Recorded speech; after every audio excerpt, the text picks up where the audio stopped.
कहानी की शुरुआत होती है भविष्य में, जहां इंसानों की जिंदगी पूरी तरह से मशीनों से चलती है। सभी लोग छोटे से छोटा काम करने के लिए भी टेक्नोलॉजी का सहारा लेते हैं। लेकिन फिर हम ग्रे नाम के एक आदमी को देखते हैं जो इस टेक्नोलॉजी की दुनिया से हटकर एक आम मैकेनिक का काम करता है। उसकी पत्नी आशा कोबाल्ट नाम की एक टेक कंपनी में काम करती थी। एक दिन एक गाड़ी को ठीक करने के बाद जब ग्रे उसकी डिलीवरी करने जा रहा था तो उसने आशा को भी अपने साथ चलने को कहा ताकि वापस आते समय वो आशा की गाड़ी में आ जाए। कुछ ही देर में वो दोनों समुद्र किनारे एक सुनसान जगह पर पहुंचे। थोड़ा अंदर जाने पर वो एक आलीशान घर तक आए जहां ग्रे का क्लाइंट एरॉन रहता था। एरॉन एक अरबपति टेक जीनियस था। उसे देखकर आशा को बहुत खुशी हुई क्योंकि वो एरॉन के काम से काफी इम्प्रेस थी। इसके बाद एरॉन ने उन्हें अपना नया आविष्कार दिखाया। ये स्टेम नाम की एक माइक्रोचिप थी जिसकी मदद से वो कोई भी काम कर सकते थे। इस चिप के अंदर दुनिया बदलने की ताकत थी जिसे देखकर आशा बेहद खुश हुई।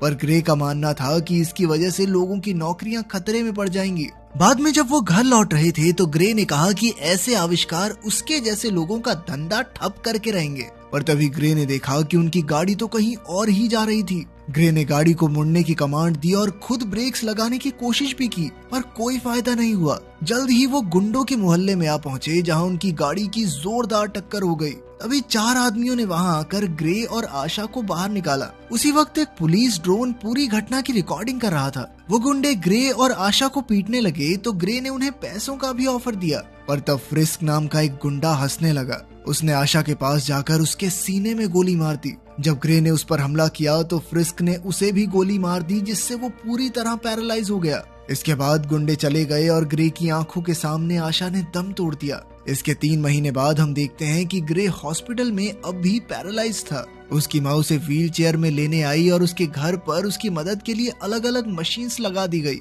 लेकिन आशा की मौत से ग्रे बहुत गहरे सदमे में था। बाद में ग्रे और उसकी माँ पुलिस स्टेशन में डिटेक्टिव कोर्टेज से मिले।